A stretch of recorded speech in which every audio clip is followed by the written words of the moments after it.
From Fox 8 Sports, this is the Overtime Podcast.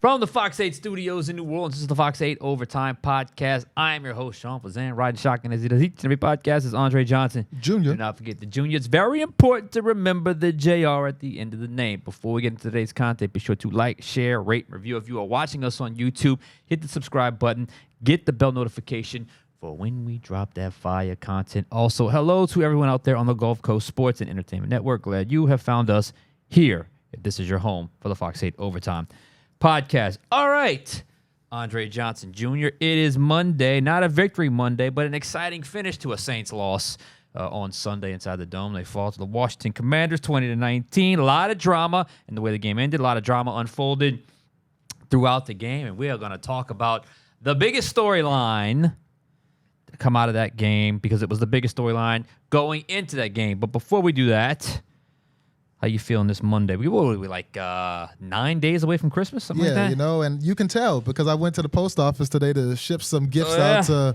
my sisters who live in other states, and there were about 35 people in that post office. Goodness gracious. People still use the post office? That's what I thought. Right. I learned something today, too. I'm glad too. you still use it. I am glad. I haven't used the post office in quite some time. But that's neither here nor there. All right.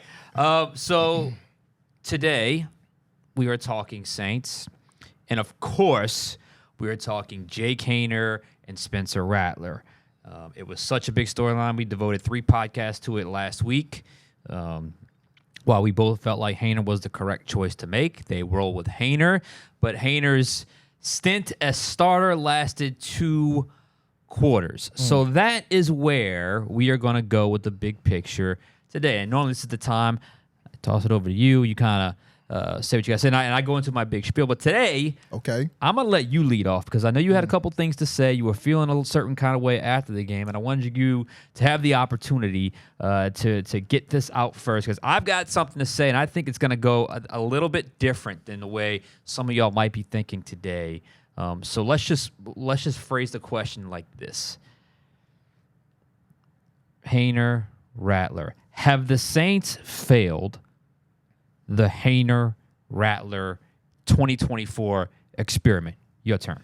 I'm going to say yes, they have failed the experiment. And I have a lot to say about this, because the only thing shorter than the Saints' margin of defeat yesterday is the leash they gave Jake Haener. Mm-hmm. I mean, Jake Haener goes out there.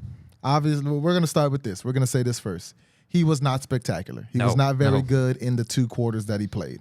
You can look at the completion percentage. You can look at the interception that he threw. It was a bad decision, bad pass, all of that. But I really don't, and sure, life isn't fair.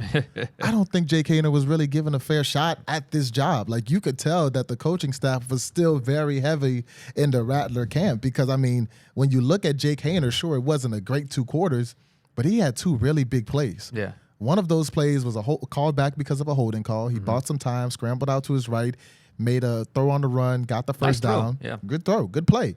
Called back because of holding. Questionable holding, by the way. Right.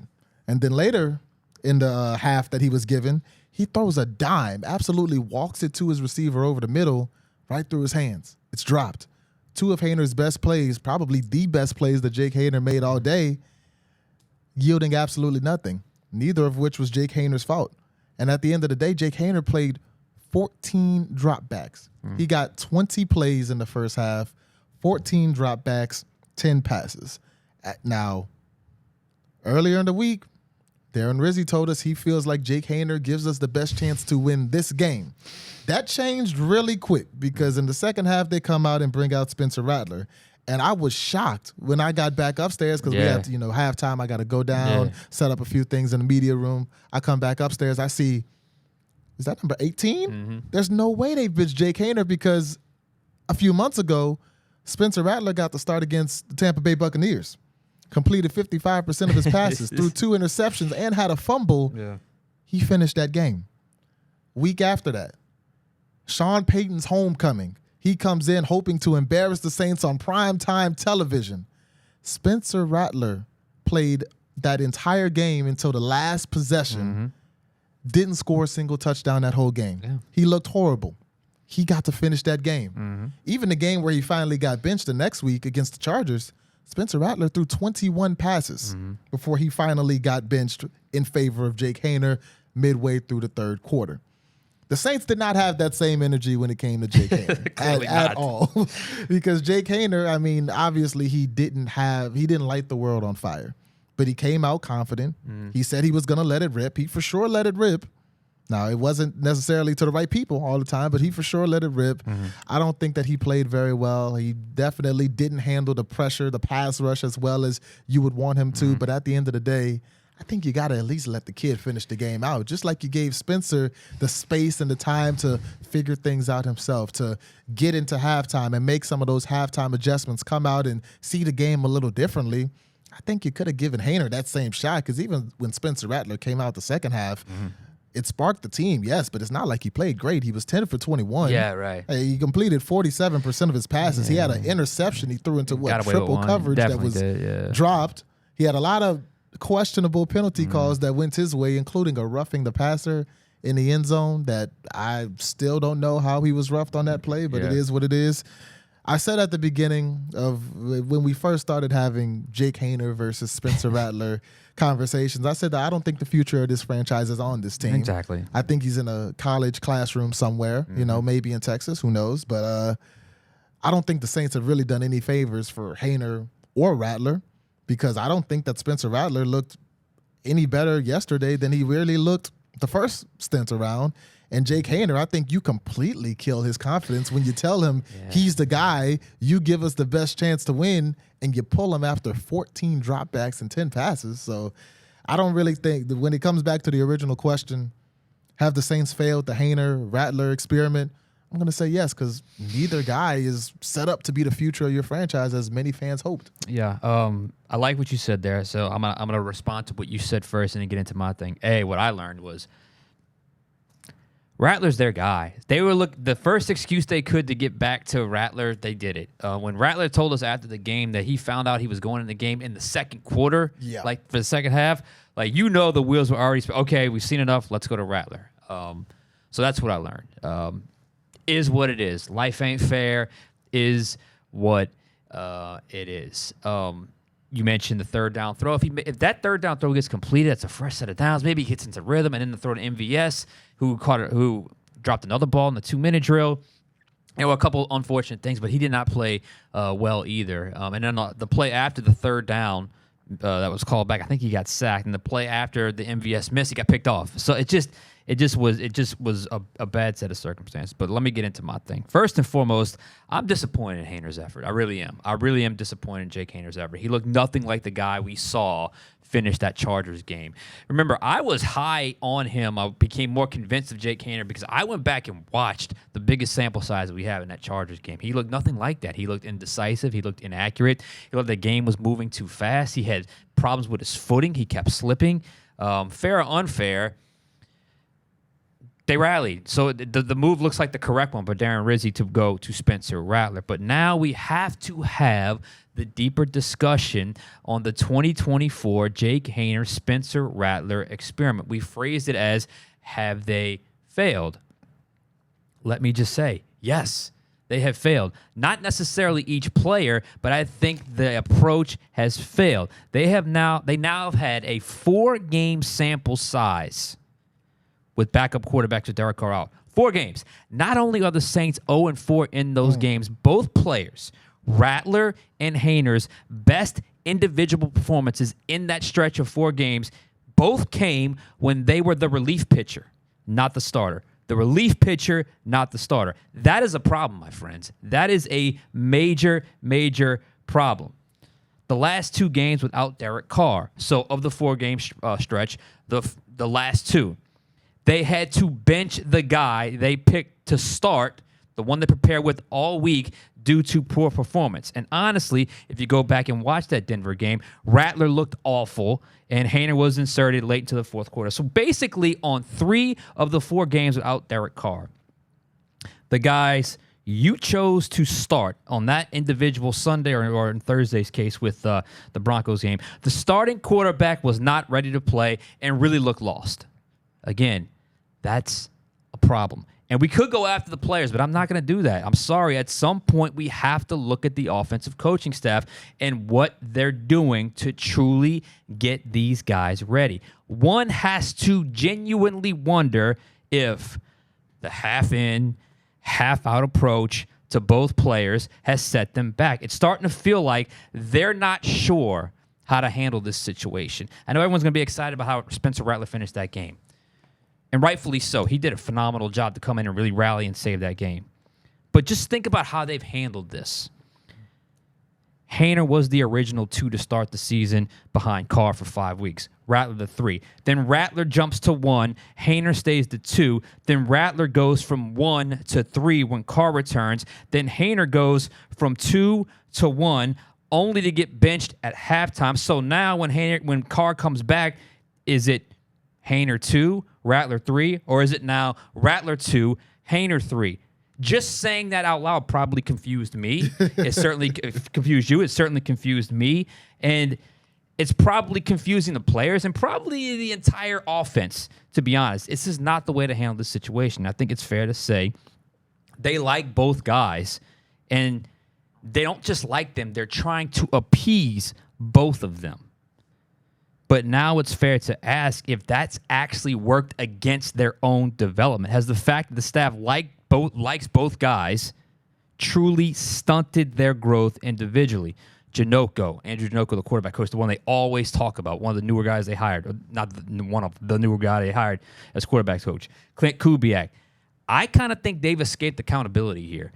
Because part of your job as an offensive staff, a quarterback coach, an offensive coordinator, you have got to develop young players. And if there's one position you want to develop more than anything else, it's at the quarterback position. And it has not happened. I'm sorry, folks. It hasn't happened. I've always believed, just big picture. NFL, you watch enough, you're around these locker rooms enough, you see the way the ebb and flow of games go, and how teams certainly invest in certain positions. When it comes to backup quarterbacks, you should be confident enough in your room that the next man up, the next guy up, can be competent and confident enough in a short window of time, not an entire season, but in a short window of time to go in and help your team play 500 ball. So if you got a 4-game window, 2-2 is not unreasonable to think a quarterback can help you get to that point. And look, yesterday's game obviously was a close game. That looked like it was going far away. The 3 games before were all, I don't think a single one was under 20 points. No, the Chargers game was 18 points, the margin of deficit. That ain't close. They're not playing competent football to help you win 50% of the time. For instance, and I know he's a little bit older player, but do you know what Dallas's record is since Dak has gone down? Is it Cooper Rush? Is his name? Cooper Rush has played quarterback. Do you know what their record is? I think it's better than it was when they had Dak. Well, if I read the game log correctly, it's 3-3. Okay, maybe 3-2. But Rush knows where he stands. They just beat Carolina yesterday. He knows where he stands. They beat Washington. Yep.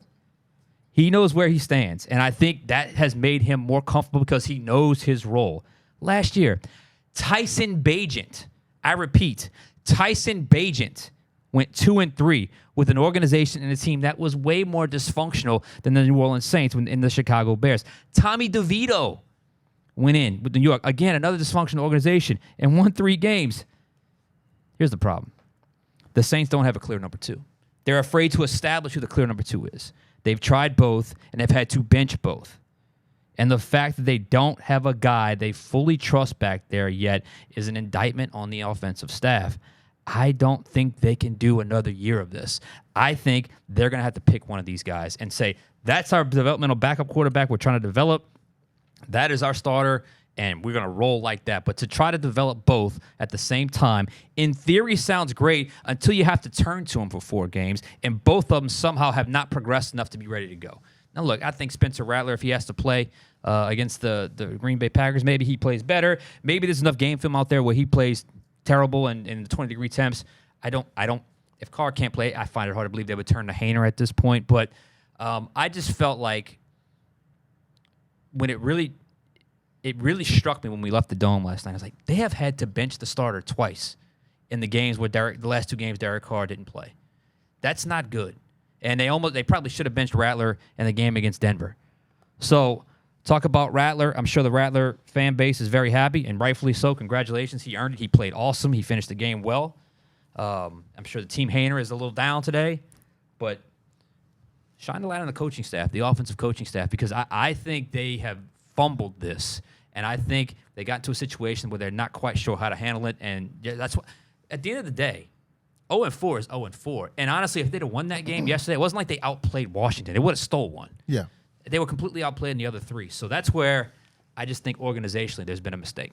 Yeah, I mean, you've got to next man up. There's a reason everybody says it. Mm-hmm. You've got to be able to play competent football when your starter goes down, and the Saints have not been able to do that without Derek Carr, as you mentioned. And we've seen teams do it. You highlighted a few.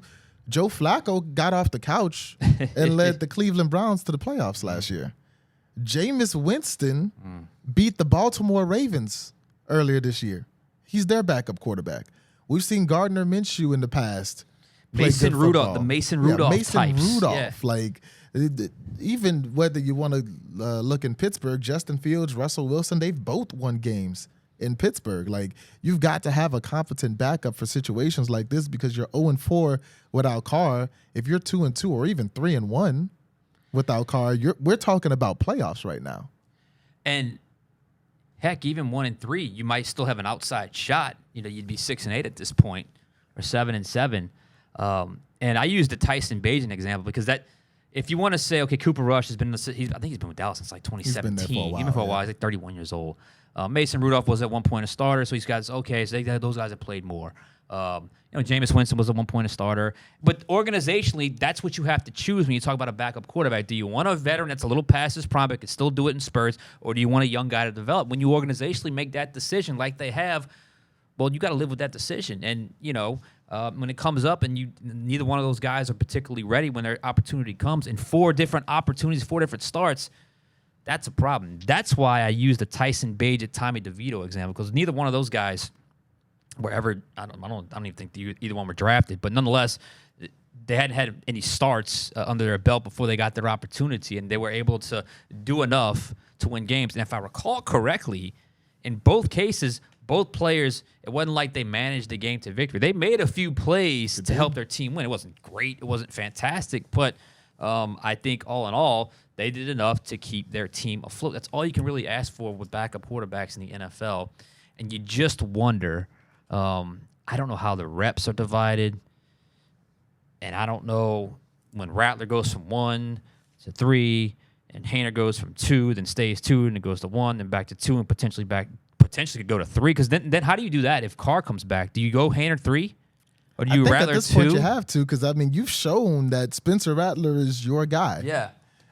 Carr, in the 4 games that Carr's missed, Rattler's played about 3.5 of them. I think it's been mismanaged. And look, when you draft a guy like Haener in the 4th round, that's a solid middle round pick. You are drafting a player like that to become a competent backup in the league. When you draft a guy like Spencer Rattler, was it 5th round? 5th round. 5th round, but I know for a fact they had a higher grade on him. I think they had a late 3 on him, if I'm not mistaken. I got to don't quote me on that. I got to go back and check that. But you are drafting players like that with the hope that they can develop into quality backups. Maybe the opportunity came too quick, and neither one were ready. But honestly, it's on the offensive staff to get the guys ready. And there's a deeper discussion as well. And that's now Derek Carr was knocked out of 3 games, and he's missed now 4. You think he's going to play Monday? I don't know if he's going to play Monday. I don't think he plays Monday. I think he comes back for that Raiders game at home. Point being, the 3 games he left, one of which they had a lead late, or in the second half of Green Bay. In the 4 games they lost, 4 games they played this year, they're 0-7 in those games.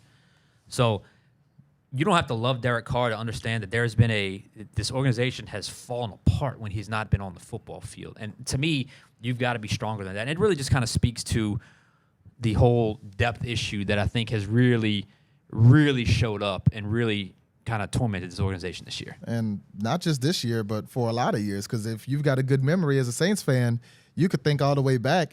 When's the last time the Saints have developed a good backup quarterback? Garrett Grayson was, a 3rd-round pick once upon a time? Ian Book, a middle-round pick. Neither of those guys played any kind of relevant football for the Saints. Taysom Hill, once upon a time as a quarterback. they wound up changing him to, tight end and using him everywhere around the field. He never really stuck as a quarterback. Jameis Winston, that experiment ultimately wound up failing. Here in New Orleans, the best backup pinch hitter type quarterback you had, thinking back, was probably Teddy Bridgewater. With that 5-0 stretch he had, but that's a former first-round pick. Exactly, he played a lot. And Taysom Hill was a guy that had been on the field a lot. He went 3-1 in his opportunity. Was it 3-1 or 4-1? 3-1 in his opportunity. So under the previous regime, they went 8-1 with 9 games with a backup quarterback. You see how important it is. And those were all, experienced guys that they went with. And I think they had Taysom available for the Chargers game. They didn't have him for the first 2 games because that's what a lot of people point to. Oh, there were injuries. I'm like, yeah, there's been injuries all year. And Sunday, both guys were fortunate to have the starting 5 up front. Right. But I mean, the receivers. I mean, they didn't have Taysom, they didn't have Olave, they didn't have Shaheed. So it's kind of give and a take there because the last game they played with the Chargers, they had Olave, they had Shaheed, they had Taysom as well in that game. So you had 3 playmakers, and then Alvin obviously left the game early. So I don't know where the fan base is right now. I'm quite sure they're back on the Rattler bandwagon, and honestly, rightfully so. And I think honestly he's done enough to earn an opportunity if they had to go to their backup quarterbacks against Green Bay and beyond. But I just thought it was important to point out that it shouldn't be like this. Like this is a well-respected coaching staff, offensive coaching staff I'm talking about. Obviously, defense has nothing to do with that. And on a game where the defense did their job. They did. They did their job. And I felt like really had the correct game plan and executed that game plan. 8 sacks and 20 points allowed is a fantastic game plan. I think it's reasonable to expect a little more out of the offensive staff, and I thought they dropped the ball. Definitely, and, at this point, the organization has to re-examine how they're looking at this quarterback position because they've had essentially every experiment that they've gone with post Drew Brees has failed. Whether you go Jameis Winston, Andy Dalton, Derek Carr hasn't been in the playoffs yet. You look at the 2 backups they've got right now in Haener and Rattler. You look at the Garrett Graysons and the Ian Books that they've picked in the past. This quarterback thing, outside of you hitting on the greatest player in franchise history in Drew Brees, it hasn't really worked well for the Saints. Whether you try to bring in a young quarterback, whether you try to bring in a middle of the round guy in the draft, whether you try to bring in a veteran like Jameis or like Dalton. Sam Darnold type. Yeah, like the one thing you haven't tried is drafting a quarterback in the first round to be the future of your franchise. And as we get into, we close out on the regular season in the coming months, as we get into the Marches and the Aprils, and we're going to be talking about cap room and free agency and draft, I would hope that this team would finally stop banging their head against the same wall and say, hey, man, we have tried everything but drafting a young, talented, highly touted quarterback to be the future of this team. And, you can look at this draft. Some will argue it's a weak class. Maybe you look next year. The next year class is expected to be stronger, and you still have Derek Carr who can kind of play as that bridge until next year. But this team's got to address this position long term. Yeah, and I think they're not doing either guy any favors right now. The last 2 guys they drafted with the way they've sort of approached this in on this game, not out on that game type scenario, because neither one of these guys I don't think have developed, despite having a significant, not significant, but a sizable chunk of time to you don't know when your starting quarterback's going to go down. They've had a window of 4 games, so that's why I think one of those guys are going to have to be gone. I don't know if you can do this again next year, but here's the other thing. And I don't want to veer too far into draft topic because I unless my film study takes me to another quarterback, I had a dark horse. I had an under-the-radar guy that I was hoping. He just announced he was going back to Penn State. Drew Allar was a guy I was like, that guy could be available when the Saints pick. And I'm telling you, he's going to rise up draft boards. If you haven't watched him, go watch him. They got a unique offense with Penn State. They got a new coordinator. He's improved. He's huge. He's got a big arm. But he's going back. So unless there's a miracle and somebody slips or somebody that we're not talking about pops up in the first round, I don't think the Saints are going to draft the first round quarterback this year. So it's going to be another year of quite possibly Derek Carr and whoever else behind. Probably if I had to guess, I'd probably say Spencer Rattler. But they ran it back with all 3. They're all under contract. I guess we could see. But at some point, would you agree? Like you got to pick one and develop that guy, because if you try to do both, in the NFL, it's just there's not that many reps to go around, and you're playing with first-year psyches here. Because I basically consider Haener a rookie. I mean, last year he was inactive for every game. I mean, I just think you're playing with, like I said, the psyches of young players, and you could kind of tell on Haener's face when he was asked, did you know going in that you were going to basically have a short leash? He said, I'll keep that in-house. I think he thought he was going to get a full opportunity, and he never got that opportunity. It was such an awkward situation in the press conference yesterday because Spencer Rattler was talking to the media. As Spencer Rattler's wrapping up, they bring in Jake Haener. Spencer Rattler's talking about he hopes he has more of a future with the organization as you bring in the guy who just got benched for Spencer Rattler. And even if you look, I mean, it seems like the organization has chosen Rattler. If they choose to pick one of the two, they're going to pick Rattler. Then roll with it. That's fine. Unfortunately for Haener, I mean, I don't know where you go from this if you're Jake Haener, because if you're Jake Haener, you've been here for 2 years. You haven't exactly put a lot of film out there because you haven't gotten a lot of opportunities. The one opportunity you finally get to get starters reps throughout the week and start, you get benched 20 plays in. You drop back 14 times. I mean, he doesn't have a lot of film to make another organization look at Haener and be like, hey, maybe we invest a little into this guy and he can give us what the Saints couldn't. He's going to have to maybe impress in a tryout or something like that. But, I think Haener's time, if I had to guess, in New Orleans as a starting quarterback, probably doesn't have much more. Look, we're getting a little ahead of ourselves. If this current coaching staff remains in place, I think the arrow will point to Rattler. But if there's a different coaching staff with a different idea, maybe they see it differently. I don't know. I don't think they would just come out in the offseason and just cut one of these guys. But I think you'd probably go through another training camp. I don't see how you help in either one by having both trying to do the equal share type thing. But we got a few seconds left. If you have two quarterbacks, you really have none. And there's the other thing. We're here debating a backup. This franchise has fallen so far off of Super Bowl contention that we're having passionate debates about who should be the two and if they're really a two or really a three.